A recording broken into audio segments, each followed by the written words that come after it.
Nous allons maintenant évoquer une innovation consacrée à l'homme et sa santé. Chaque année, des milliers de patients sont opérés avec l'aide de robots chirurgiens.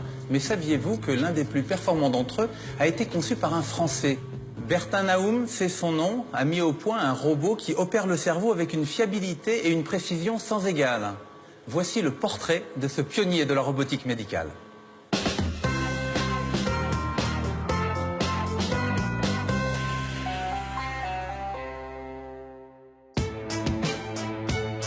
La robotique chirurgicale en Europe a trouvé son guide.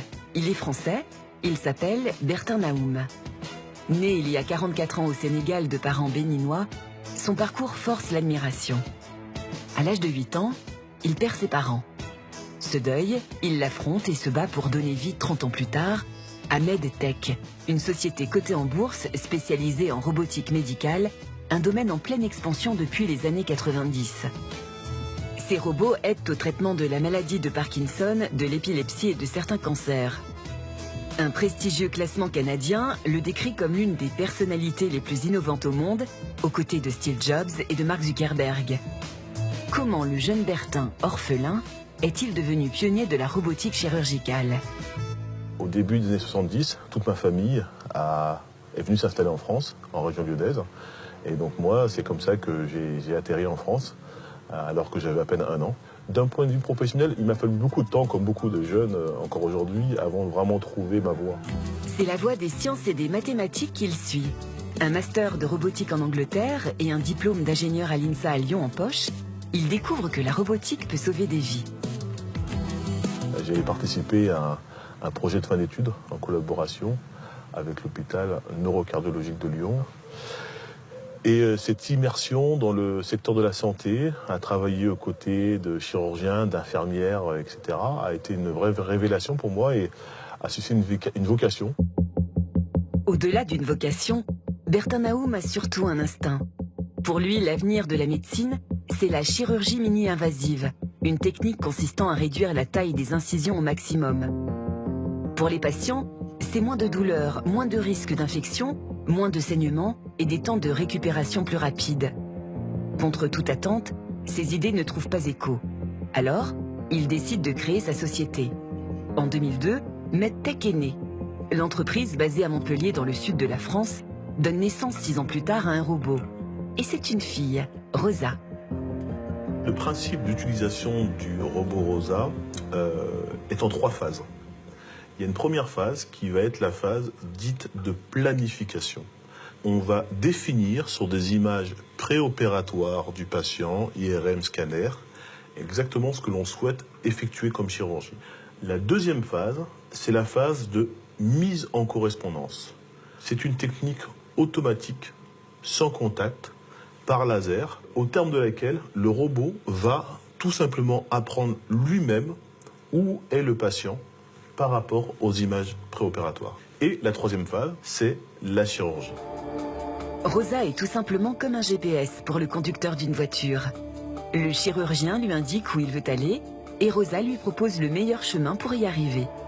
Rosa ne remplace pas le chirurgien, il l'assiste. Depuis 2008, le robot a été utilisé dans plus de 1200 opérations dans une vingtaine d'hôpitaux dans le monde, comme ici, à Vogtareuth, près de Munich, en Allemagne. Le centre hospitalier s'est doté du robot en août 2011. Bertin Naoum a fait le déplacement. Il va assister à la pose intracrânienne d'une douzaine d'électrodes sur un jeune épileptique. C'est toujours un plaisir de pouvoir assister à des chirurgies comme ça et voir de façon très concrète la façon dont nos robots sont utilisés. Le docteur Manfred Kudernatsch est le chef du département de neurochirurgie de la Schön Klinik. C'est un plaisir de vous rencontrer. Merci beaucoup pour l'invitation. Vous êtes le bienvenu. Il opère aujourd'hui un enfant souffrant d'épilepsie pour la première étape de son traitement. La pose d'électrodes, une opération servant à délimiter la zone malade. Cela démarre dans le bureau du chirurgien pour l'étape de planification. Le docteur Kundernatsch, entouré de toute son équipe, saisit dans le logiciel du robot la position exacte des électrodes à placer à partir des scanners du patient.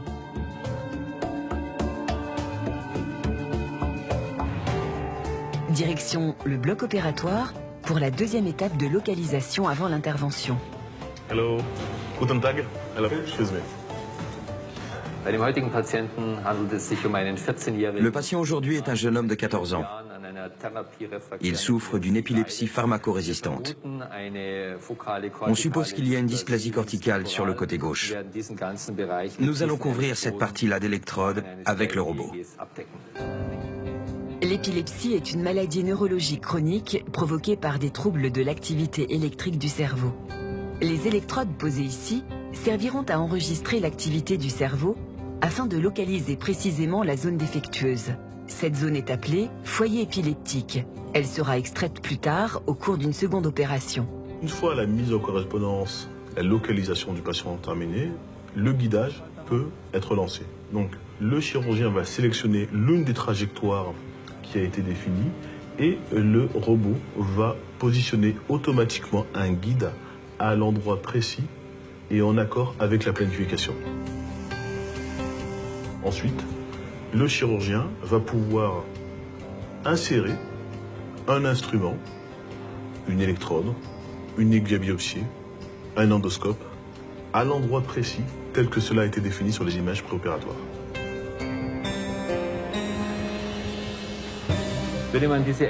Lorsque l'on met cette électrode sans le robot, on a besoin d'au moins 20 minutes, alors qu'avec Rosa, seules 8 minutes sont nécessaires.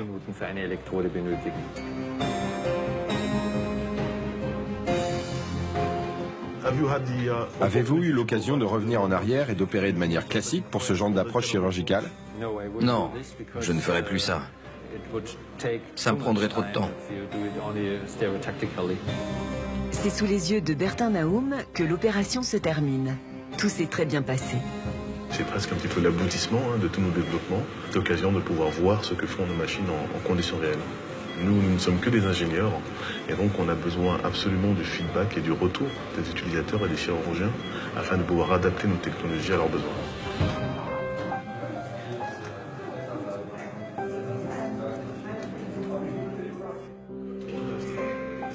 Mission accomplie pour Bertin Naoum. Retour à Montpellier pour voir le dernier né de la série, Rosa Spine. Ce robot dédié aux interventions de la colonne vertébrale possède un système de suivi en temps réel, appelé tracking. Le chirurgien peut ainsi faire face aux mouvements involontaires du patient, dû notamment à sa respiration. L'un des développements majeurs que nous avons dû intégrer, c'est un système de suivi qui va faire en sorte que le robot va suivre en temps réel les déplacements de la colonne vertébrale. C'est ce que l'on voit ici. Le robot va se déplacer de façon à ce que la position de l'instrument soit toujours la même. La sécurité est à son maximum. Ce nouveau système dit de tracking est vraiment révolutionnaire. Mais jusqu'où ira Bertin Naoum? Après la chirurgie crânienne, la chirurgie de la colonne vertébrale, je suis absolument convaincu qu'il y a plein d'autres domaines de la chirurgie qui sont potentiellement concernés par la robotique. Et j'ai bien sûr un certain nombre d'idées, mais wait and see.